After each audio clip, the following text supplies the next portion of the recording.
Good afternoon, everyone, and welcome to this edition of the Wyoming Women's Business Center's 2019-2020 webinar series. Today's presentation is Top 5 Tips for Working at Home. In this day and age, that seems to be a popular topic because we've had a large number of registrations come in. My name is Waldo Smith. I'm the Director of Micro Lending for the Wyoming Women's Business Center, and I will be your moderator today. You'll notice in the Go-To Webinar Control Panel on the right side of your screen, there is a section for questions and for chat. Please use these panels to submit questions or comments during the presentation, and I will pass them on to our presenter. The webinar is being recorded and will be available on our YouTube channel. Just go to youtube.com and type in the Wyoming Women's Business Center and like our page. Be sure you subscribe to check out our other webinars that you might find helpful. You can also visit our website at www.wyomingwomen.org and look for us on Facebook. Immediately following this presentation, a survey will launch. Please complete the survey as this provides us and our funding partners with valuable information and additional topics for future webinars. All participants are muted to minimize background noise. So once again, if you have questions or comments during the presentation, please type them in the chat box or the question section. Our speaker today is our business counselor, Christine Langley, and I will turn it over to her. All right, thanks, Waldo, and welcome everybody that's on the call. So today's agenda, I'm just going to cover a little bit of information about the Wyoming Women's Business Center and you. And then we're going to dive right into our topic for top 5 tips for working at home. We'll leave a little bit of time at the end for some Q&A. So the Wyoming Women's Business Center is a nonprofit that assists individuals who want to expand small businesses or start a small business specifically in the state of Wyoming. And we do this through 3 distinct programs. The first is business training and counseling. The second is access to capital through our microloan program and also our individual development accounts program. And then we also have a professional artist development center. So this specific webinar series is brought to you by our microloan program. And if you'd like more information on micro lending, you can contact Waldo Smith. His contact information is up on your screen right now. And then I'll also have contact information for all of our business counselors and our staff at the Wyoming Women's Business Center at the end of this webinar. All right, guys, this is me. I'm Christine Langley. I'm a business counselor at WWBC. I've been doing executive business coaching and counseling for over a decade, specifically in the state of Wyoming. And I also successfully work from home. So I thought this was a timely topic for the days that we've been experiencing here over this last week and potentially the near future. And so we will dive right into this subject. I want to start out by just launching a poll. For all of you that are on the call right now, I want to get a sense of where you guys are at as far as your home situation. So I want you to select the home environment that best describes your situation. What is it? Are you working from home and you're alone in your home environment during the day when you need to work? Are you working from home with a partner that's also trying to work from home? Are you working from home with a family and you have children under the age of 7? Do you have family at home with children ranging in ages from 7 to 12? Or are you working from home with some teenagers or some young adults?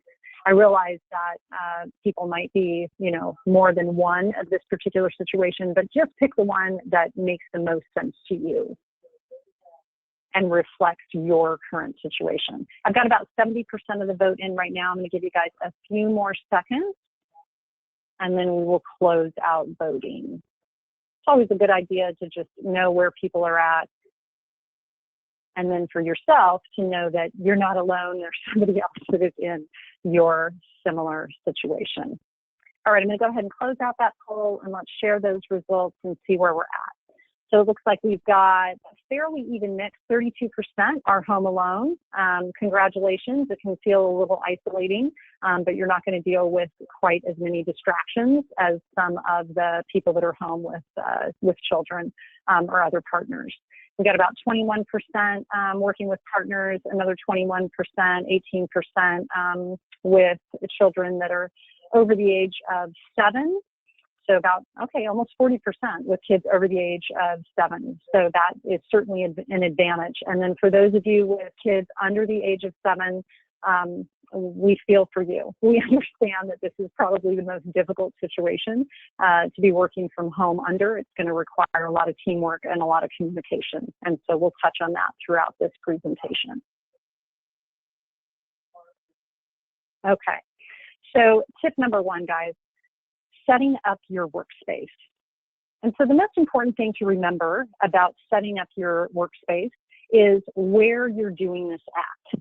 Okay, so when you first came home and started working from home, the kitchen table may have seemed like a big, nice, large area, but I'm here to tell you that your kitchen table is ripe for interruptions, right? Your kitchen is often the heartbeat of your home, and it's very difficult to limit your distractions and interruptions in your kitchen because everybody in your family needs to come into the kitchen for one reason or another. And the kitchen in general can just be a great place to distract yourself, with whatever little thing you might want to nibble on throughout the day. So I don't personally recommend the kitchen, but some of us don't have the luxury of picking different spots. In our home. If you do have the luxury, then think about an area that possibly has a door. I always say doors are a plus. The reason that I put these 2 pictures on the screen is because, we all fantasize that our work at home environment will look something like the picture on the upper left, right? But the reality of our home life and our homework situation is often more like the picture on the lower end. Which is you're crammed into the corner of a room on a makeshift table. And this is actually quite organized. I just this picture where you actually have a desk lamp. And that's a bonus, but you're working on a 13-inch screen laptop. So for some of us, that's our current reality. It's okay. You just have to make the best with what you've got. So my next tip is don't hesitate, take it home. You need to make your workday as easy and as normal as humanly possible when you're working from home. So if you have a mouse that you like to use that's at your office, or a special keyboard, or even a screen, I sometimes in the past have brought an office chair home because I just don't have, in the past I didn't have that great of a chair in order to work from home, and the chair became important. Maybe there's a whiteboard or a flipboard that you need in order to, make you more organized. Whatever that might be, go ahead and grab it and bring it home. Go ahead and order it. Talk to your employer. If you're the boss, if you're a small business owner and you have the option, of making those kinds of calls and decisions, go ahead and do that. If you need a desk lamp, get one, in order to create your space. The next thing that I recommend is communicating your expectations with the people at your home. And this is going to require some negotiation and in my case, some incentives, right? To incentivize some people to not interrupt me or not disturb me during different times. This works well with kids, right? If I can have an uninterrupted, 1 or 2 hours here, then we'll do this when I take a break.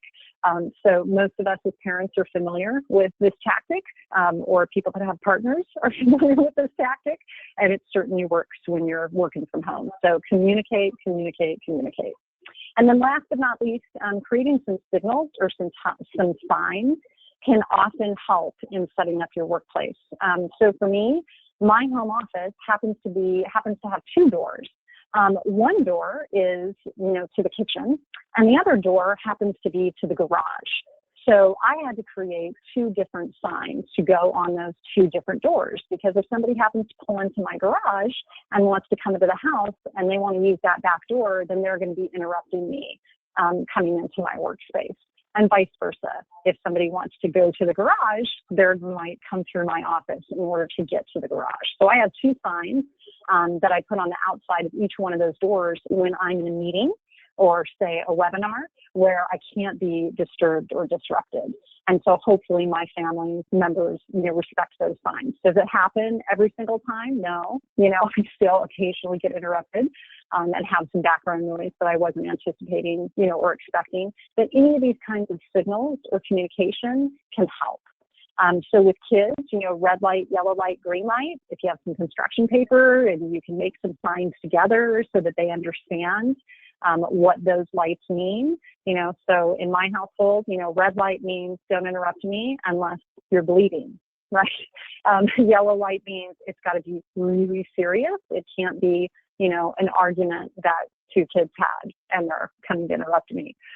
Green light means, you know, I'm pretty available. I'm still trying to work. So I'd like it, you know, to still be important if you're going to interrupt me. But green light is I'm pretty available and I'm even willing to open the door and kind of hear what's going on in the background. So you need to set those expectations and set those clear signals and signs for your different family members. All right, guys, tip number 2. And before we launch into tip number 2, I'm going to do another quick poll just so we can gauge how flexible everybody is in their workday.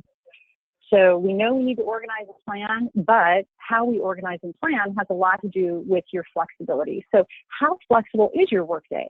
Do you have no flexibility? You've got scheduled hours. You have to focus and work within those specific hours. Do you have some flexibility, like you can schedule some meetings, but other work can be adjusted? Or do you have a considerable amount of flexibility? So you're a writer, right? And if you needed to write in the middle of the night, you could do that. You know, you don't have to do it from 8 a.m. to 12 p.m. You've got lots of freedom to work at various times. So what is your situation? None, some, or considerable? Okay, I've got about 70% of the vote in. I'm going to give you guys just a little bit more time. Just pick the one that makes the most sense to you.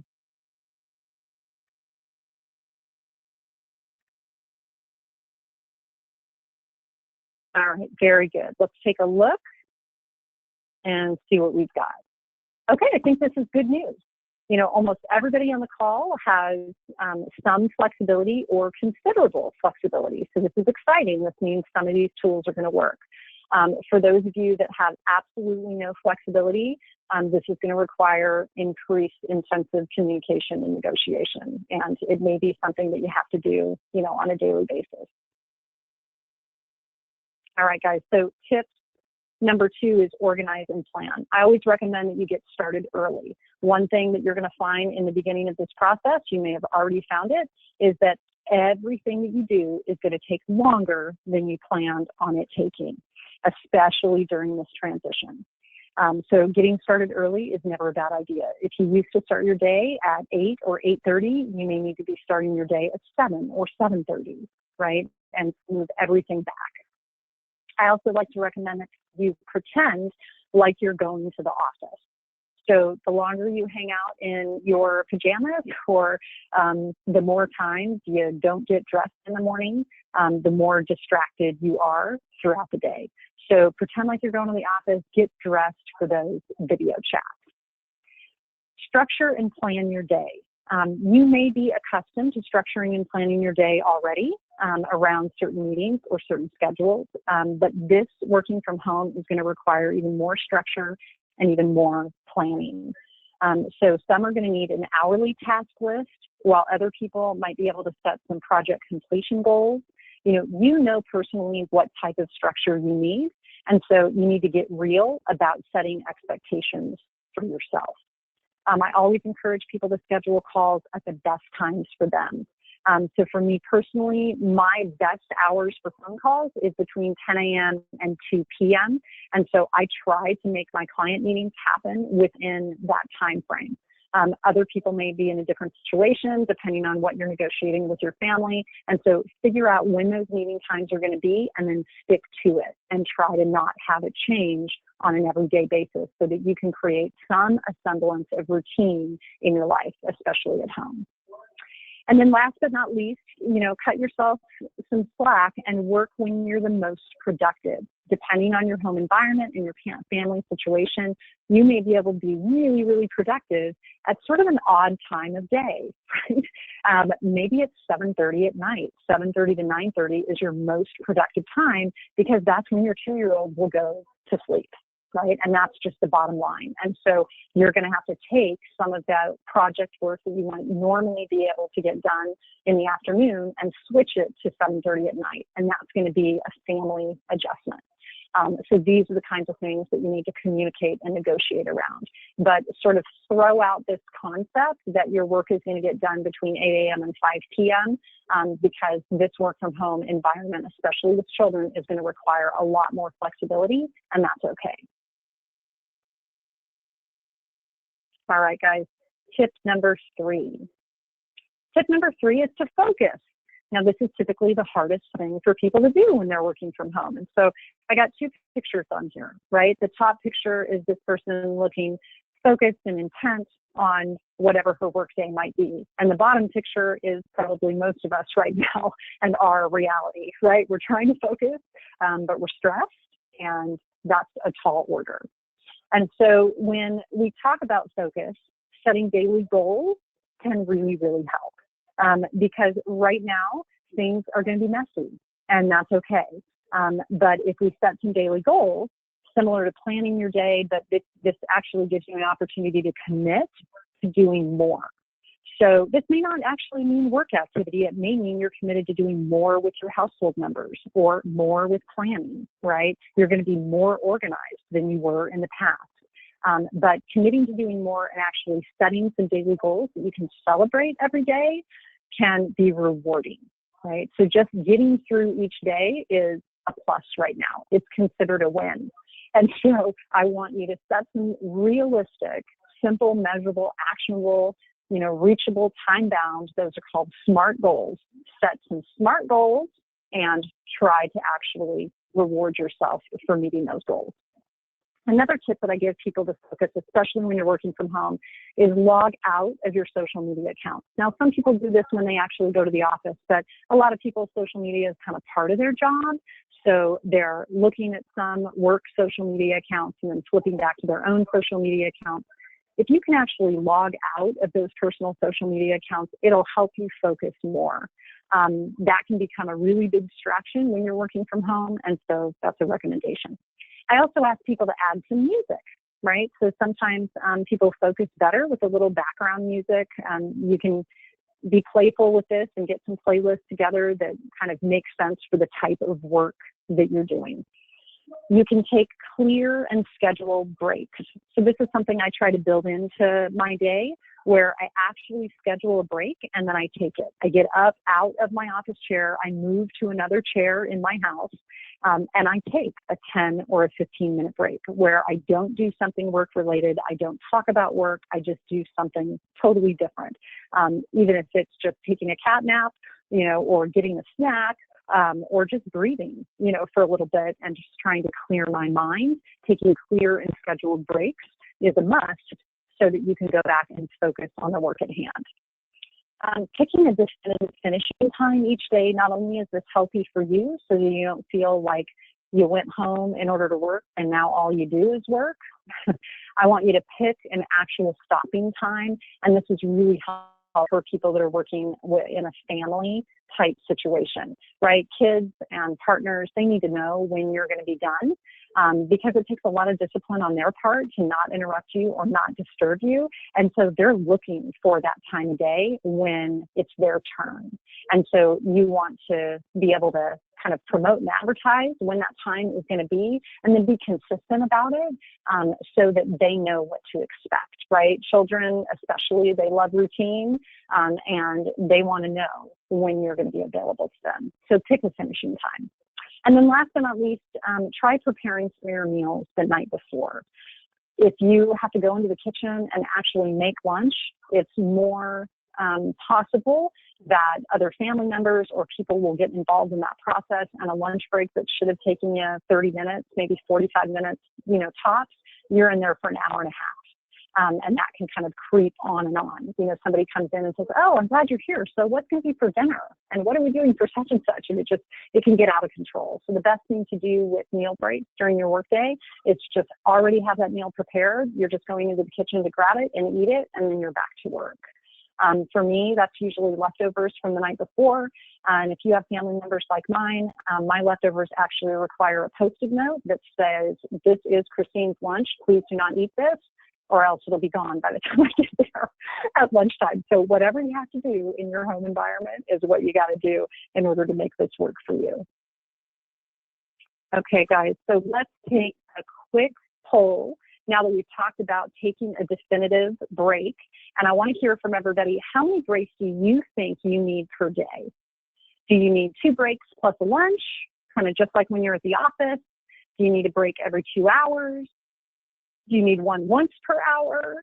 You know, there's no shame in what you feel like you personally need. What I'm trying to give you a sense of right now is what your expectation is going to be for yourself to sort of start planning out what your day looks like. Would you be okay with just taking a break after the completion of a task or a project or a meeting? Right? And you can schedule that in. Think about whether or not those breaks are going to be consistent and the same every single day, or whether or not you're disciplined enough to just have the freedom and flexibility to break whenever you want, right? A lot of this, again, depends on your family environment, your family situation. All right, so let's take a look and see what everybody said. Okay, so pretty varied, but it looks like the winner here is I can take a break after completion of a task, a project, or a meeting. So that's great. For those of you that feel like you need a break, you know, every single hour, again, no shame in that game or in that plan. Do what you need to do, but make sure that it's organized and scheduled within your day so you can get back to work.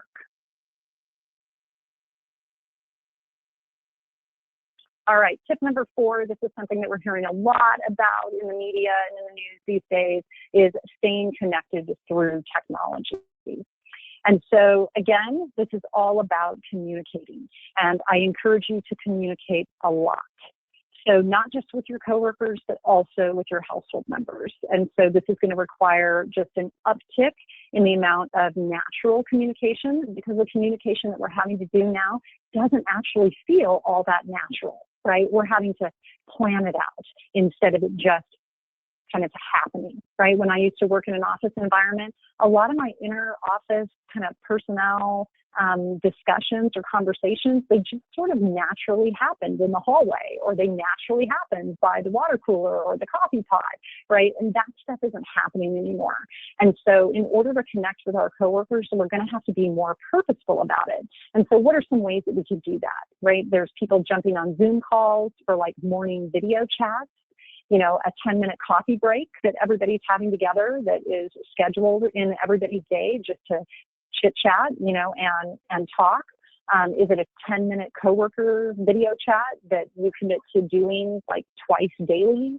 Are you setting up a team messaging tool, right? There's lots of different various software programs that do this, but it doesn't have to be that high tech, right? You don't have to pay for software. This could just be a group text message that everybody is participating on, where you're connecting with each other and just making sure that your coworkers are okay.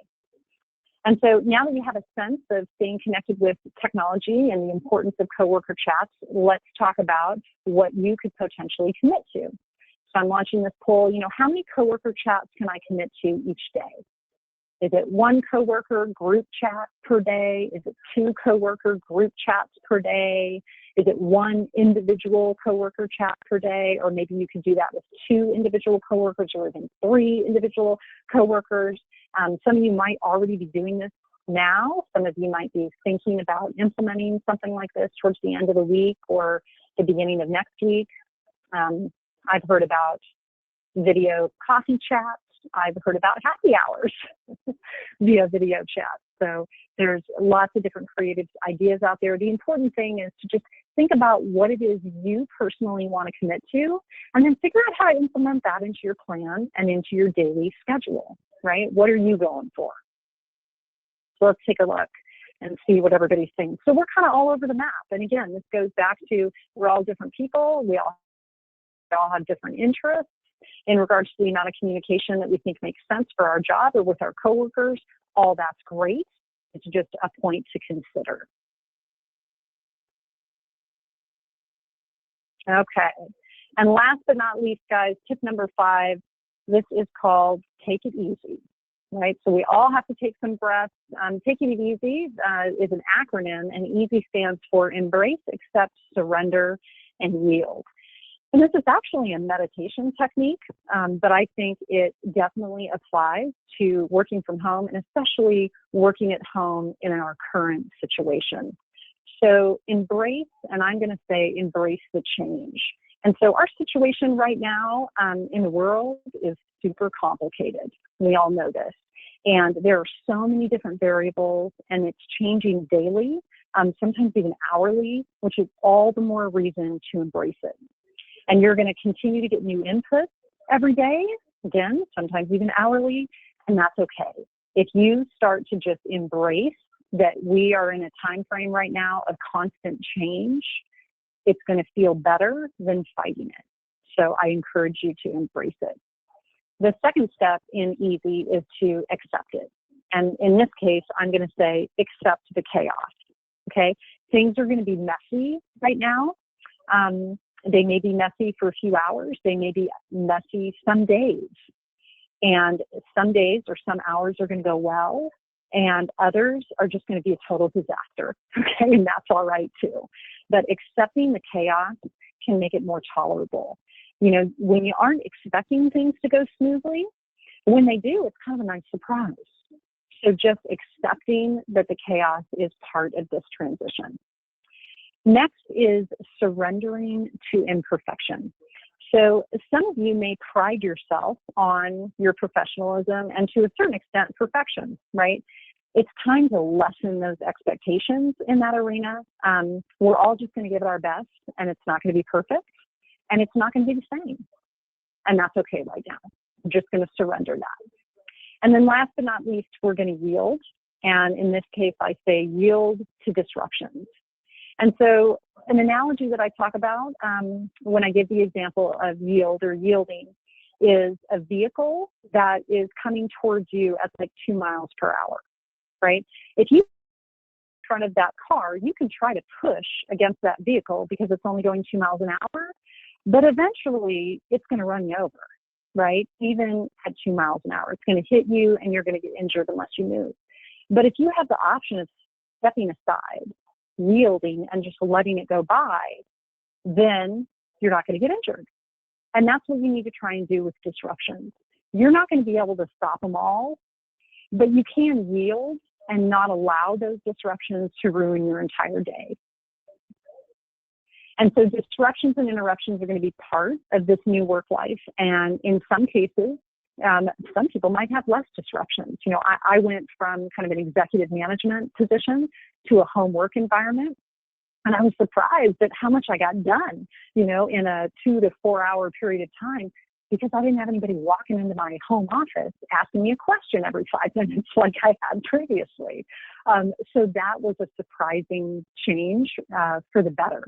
On the other hand, you know, I struggled a little bit with isolation because I was accustomed to being in a team and a group environment. And so there were things that I had to modify and mitigate in order to make that okay. And so you're just going to have to take this one step at a time. This is a continuous improvement cycle. And so you're going to try things out, and then you're going to modify, and then you're going to try again, and then you're going to modify, and you're just going to continually improve until this starts to feel like your new normal. All right, so last but not least, let's talk about EASY in launching a poll. Now that I've kind of explained the steps of EASY, I just want to know, what step of EASY are you struggling with the most right now? Is it embracing the change? Is it accepting the chaos? Is it surrendering to imperfection? Is it yielding to the disruptions? Or are you in this camp of, I don't freaking know, all of them? Like, life is just a disaster right now, and I'm throwing up my hands. And again, there's no judgment here. It's okay no matter where you're at. Sometimes it's good to just name where you're at so that you can own that and then start making a plan to improve. And we've got about 70% of the vote in. Good job, guys.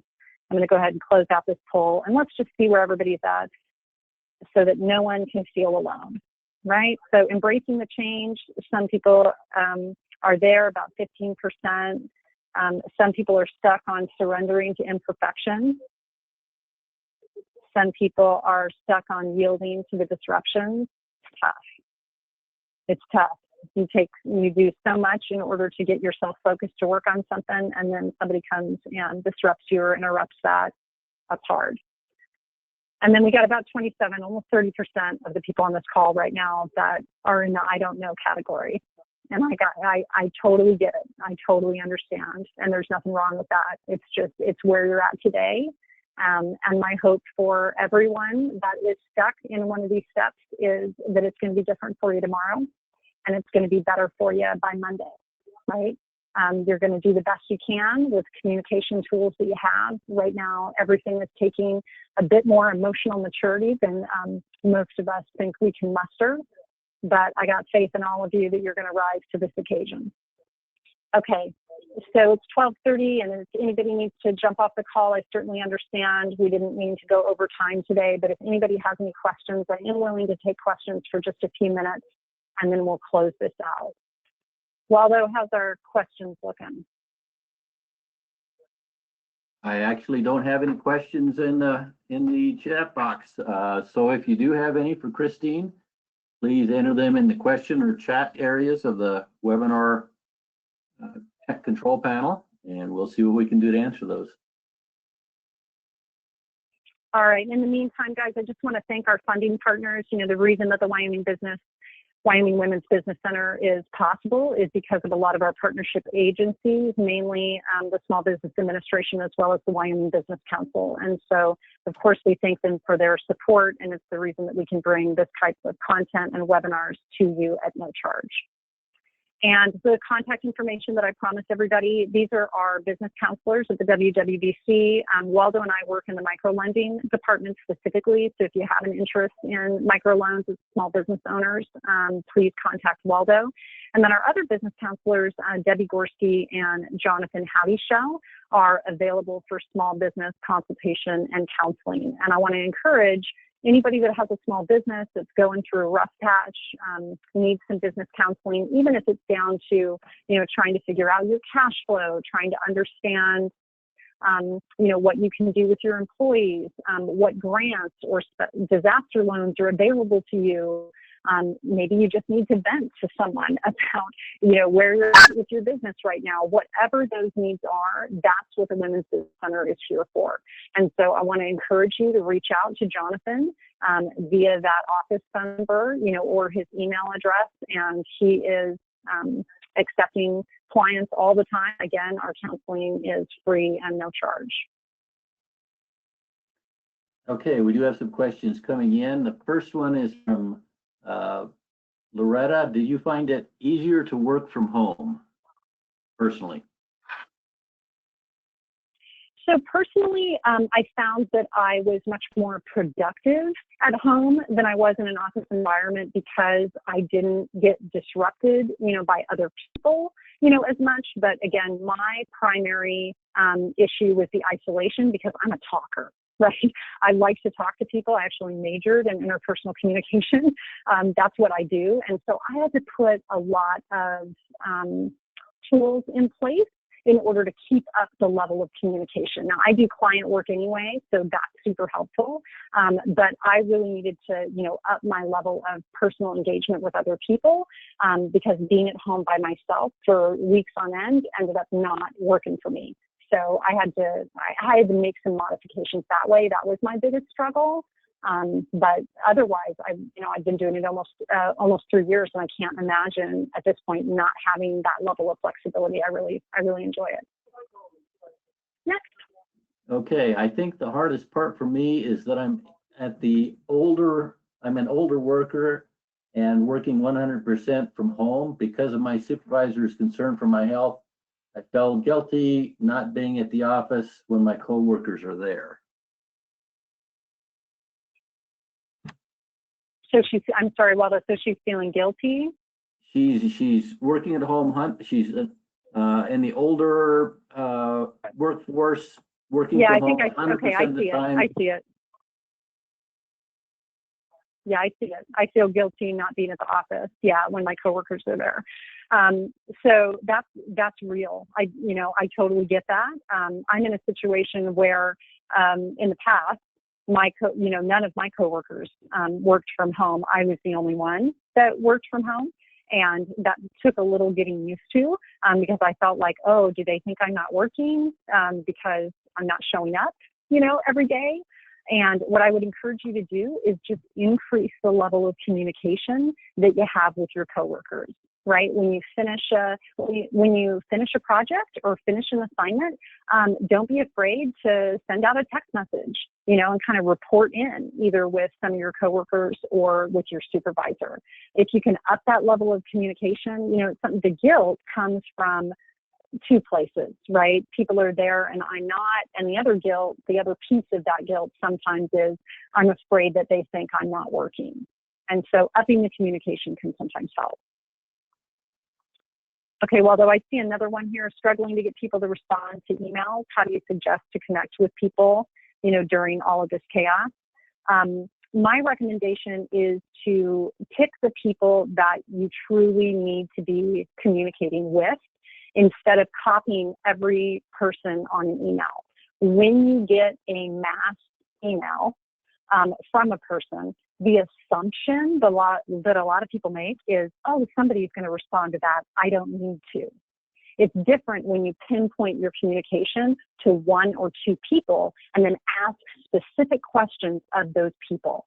So for example, if I'm going to send an email to two different people because I think these two people need to be on the subject line of this email, then embedded in that email communication, I'm going to call them out by name and I'm going to ask them a question so that they know that I'm expecting a response. So if you don't ask a direct question or say, I'm expecting a response by this date at this time, then sometimes people don't get the message that they're supposed to naturally respond. Text, email communication is different than verbal. People can't see your facial expressions where your eyebrows go up because you're waiting for them to respond to you, right? They don't see that. And so because of that, you actually have to spell it out in your text communication. So that's what I would suggest. And then if that's still not working, then pick up the phone. Stop emailing and just pick up the phone and call them and ask them what you need to ask them so that they can hear that inflection in your voice. All right, it looks like Annette Mello. Hi, Annette. I'm glad you're on the call with us today. Can we get a copy of the PowerPoint? Absolutely, if you want to email me directly, I'm happy to send it to you, and this will also be on our YouTube channel. Okay, Loretta wants to know, does the webinar on how to do cook, do you do a webinar on bookkeeping for small businesses? Not only do we have a webinar on that, we have an entire series on that, so just go to our YouTube channel and look for the different webinars that are available. We have an entire series on QuickBooks and bookkeeping. Okay, and then I have a home-based business and would love some training on how to organize and restructure my work time with everyone home right now. Also, how to use social media in this time of no contact. So, Jane, I would recommend that you reach out to Jonathan Howdyshell. I think that he is going to have a lot of good tips for you. And that's really what our one-on-one business counseling is all about. We can take your specific situation and tailor a solution for you individually. All right, Walter, did you see anything else? Jane said she's lost her audio. She has a home-based business and would love to have some training how to organize it. Okay, you just answered that. Brian says, I'm new to WWBC. Can I speak with someone? Yes, Brian. Can I speak with someone? Absolutely. I can give you a call later this afternoon and visit with you about the services that we offer. All right, terrific. So everybody, we're going to go ahead and sign off just to kind of be respectful of everybody's time. If you have further questions, again, please contact us. And when I close out this webinar, I'm going to ask you to complete a survey. If you could just take, 30 seconds to complete the survey, it's really going to help us. One of the questions that we ask is, do you have an idea for a future webinar topic We're going to be trying to come to you more often during this time. So if you have some topics that you'd like us to discuss and train on, please let us know in that survey. Thanks everybody for joining us today, and be well. Yes, thank you, and have a good day. We will be posting our future topics on our Facebook and website, so keep monitoring those to see what our next webinar will be on. We haven't scheduled it at this point, but we will be posting that shortly. So thank you, everyone. Have a good day, and we will visit with you later.